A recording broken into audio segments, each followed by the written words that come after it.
ఆంధ్రప్రదేశ్లో ప్రభుత్వ మార్పిడి జరిగింది. కూటమి ప్రభుత్వం కొలువుదీరింది.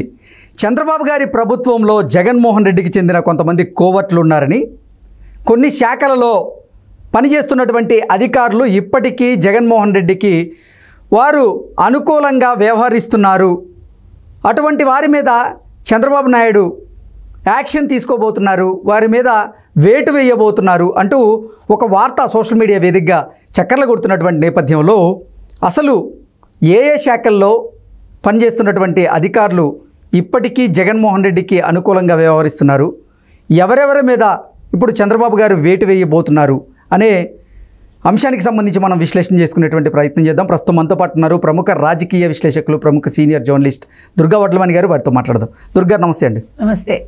ఆంధ్రప్రదేశ్లో ప్రభుత్వ మార్పిడి జరిగి కొత్త ప్రభుత్వం అయితే ఏర్పడింది. చంద్రబాబు గారి ప్రభుత్వంలో జగన్మోహన్ రెడ్డికి చెందినటువంటి కోవర్ట్లు ఇప్పటికీ ఉన్నారు అని, అప్పటికీ చంద్రబాబు గారు కొంతమంది అధికారులను బదిలీలు చేసినప్పటికీ కూడా ఇప్పుడున్నటువంటి అధికారుల్లో కూడా కొంతమంది జగన్మోహన్ రెడ్డికి కోవర్ట్లుగా పనిచేస్తున్న వారు ఉన్నారు.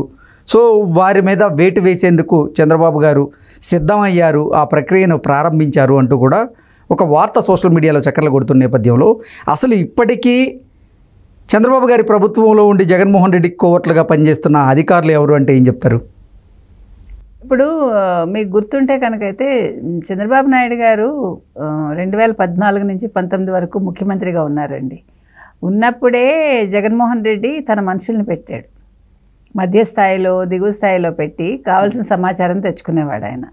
ఆ తర్వాత ఏం చేశాడు, ఫైల్స్ కూడా తెప్పించుకునేవాడు ఆయన. తెప్పించుకుని దాని మీద తన సాక్షిలో రాయించుకునేవాడు. ప్లస్ దాని మీద వీళ్ళు గొడవలు చేసేవాళ్ళు. అయితే ఇది జరిగినప్పుడు ఇది చాలా ఆలస్యంగా చంద్రబాబు నాయుడు గారు గుర్తించారు.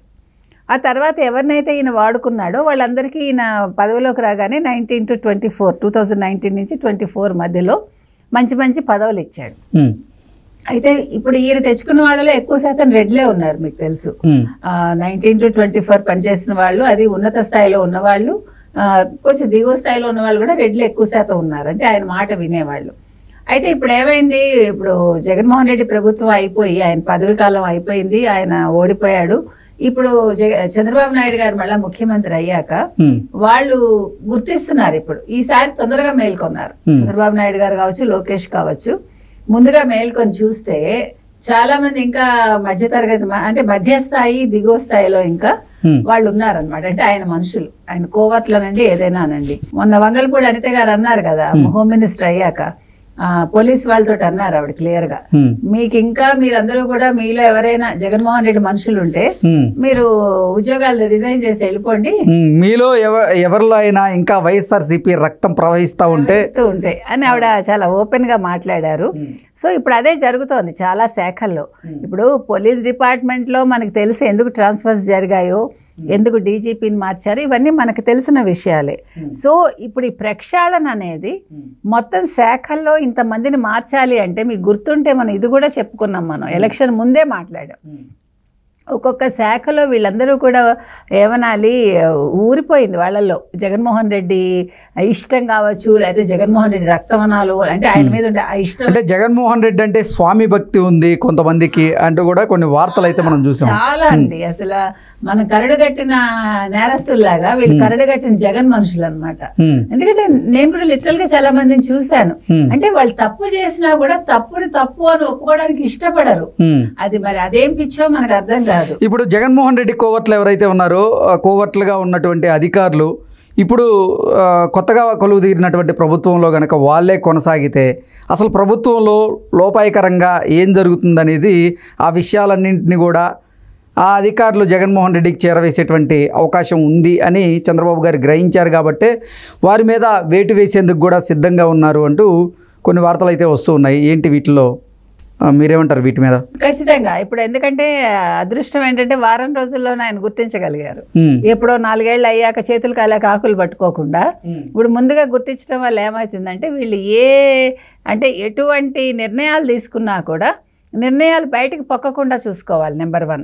నెంబర్ 2, ఇంకొక పెద్ద విషయం ఏంటంటేనండి, మనం విన్నది ఇప్పుడు జగన్మోహన్ రెడ్డి ఏ టెక్నిక్ అయితే చంద్రబాబు నాయుడు గారి మీద 14 to 19 ప్రయోగించాడో ఆ టెక్నిక్ చంద్రబాబు నాయుడు గారు మళ్ళీ వీళ్ళ మీద ప్రయోగించకుండా ఆయన ప్రతి ఒక్క అధికారిని నిలువరించాడు. ఆయన నియంత్రించి ఇంకో పని ఏం చేశాడంటే వాళ్ళు ఎవరితో మాట్లాడకూడదు, వాళ్ళు ఎటువంటి ప్రెస్ మీట్స్ పెట్టకూడదు, ఒక్క కాగితం మొక్క కూడా బయటకు వెళ్లకుండా.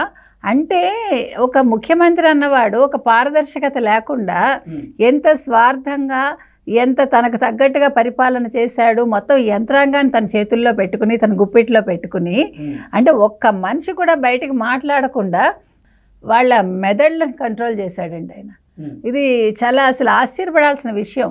అంటే తను ముందు నుంచి కూడా నేను సక్రమమైన పరిపాలన చేయకూడదు అనుకున్నాడు కాబట్టి ఆయన ఒక కుతంత్రంతో అనాలో లేకపోతే స్వార్థంతో అనాలో ఆయన ఒక రకమైన పరిపాలన కొనసాగించి ఆయన ప్యాలెస్లు కట్టుకున్నాడు, ఆయన నిధులు మళ్లించాడు, ఆయన మద్యం స్కామ్ చేశాడు, ఆయన రకరకాల స్కామ్స్ చేయగలిగాడు ఆయన. అంటే ప్రజల కోసం ఆయన పని చేయలేదు. ప్రజలకు ఒక 2 లక్షల చిల్లర కోట్లు ఇచ్చేసి 5 ఏళ్లలో వాళ్ళ నోర్లు మూయించేసి ఇప్పుడు ఇన్ని లక్షల కోట్లు ఏం చేశాడు? ఇప్పుడు ఇది మరి ఏమి అభివృద్ధి జరగలేదు కదా, సంక్షేమం ఒకటే పెట్టుకున్నాడు కదా. మరి మిగతా లక్షల కోట్లన్నీ మరి అది 8 లక్షల 10 లక్షల కోట్ల మనకి తెలియదండి. ఇప్పుడు మనం మొత్తం బడ్జెట్ అంతా మనం కనుక పరిశీలిస్తే ఈయన నిజంగా ఎన్ని లక్షల కోట్లు తిన్నాడు, ఎన్ని లక్షల కోట్లు వీళ్ళు ఎక్కడికి పంపించారు, ఎక్కడ దాచుకున్నారు, దీని మీద కూడా ముందు ఒక కమిటీ వేయాలి. ఆ తర్వాత ఇంక ఈ విషయానికి వస్తే ఇప్పుడు ఈ మధ్యస్థాయి కావచ్చు దిగువ స్థాయి కావచ్చు, మీకు గుర్తుంటే కనుకైతే ఎలక్షన్ డేట్కు ముందు జవహర్ రెడ్డి కొంతమంది కన్ఫర్డ్ ఐఏఎస్లు ఇప్పించాలని యూపీఎస్సీ కూడా లేఖ రాసి మీరు 7వ తారీఖు కాదు ఈలోగా ముందే పెట్టేసేయండి అని అడిగాడు ఆయన. ఎందుకని ఇప్పుడు ఈ మాధురి అన్నవాడు ఒక ఆవిడ ఉంది, ఈవిడ ధనంజయ రెడ్డి దగ్గర వీళ్ళ దగ్గర పనిచేసింట. సో ఓఎస్డీ కిందో ఏదో మనకు తెలీదు. సో అలా పనిచేసిన వాళ్ళని తను కన్ఫర్డ్ ఐఏఎస్ ఇవ్వాలనుకున్నాడు ఆయన. ఇవ్వాలనుకుని ఆ ఉద్దేశంతో ఇప్పుడు ఈ మాధురి ఆవిడ పేరు, సో ఆవిడ అలా చేద్దాం అనుకున్నారు కానీ అది కుదరలేదు. సో ఇప్పుడు ఆ మాధురిని ఆరోగ్యశ్రీకి మార్చాలని చూస్తున్నారట. అందుకని నిన్న మాధురి అన్న ఆవిడ లేఖ రాసింది కృష్ణబాబు గారికి, ఇట్లా నాకు ఏదైనా అవకాశం ఉంటే ఇప్పించండి, నేనేమో మారుతాను ఆరోగ్యశ్రీకి అని.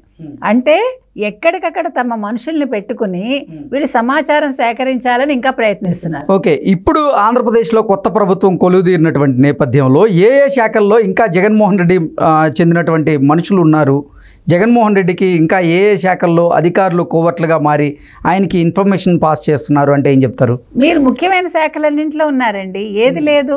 ఇప్పుడు ఇందుగలడు అందులేడు అన్నట్టుగా కాదండి, అన్ని చోట్ల ఉన్నారు. ఇప్పుడు ప్రతి ఒక్క శాఖ ప్రక్షాళన జరగాలి. ముఖ్యమైన శాఖలు ఏమున్నాయండి మనకి? ఇప్పుడు మీరు చెప్పట్టుగా ఆరోగ్యశ్రీ ఉంది, తర్వాత రెవెన్యూ ఉంది, రెవెన్యూ అండ్ స్టాంప్స్, రిజిస్ట్రేషన్ శాఖ ఉంది, తర్వాత విద్యాశాఖ ఉంది, ఐటీ ఉంది. ఏది తీసుకున్నా ఇంపార్టెంటే.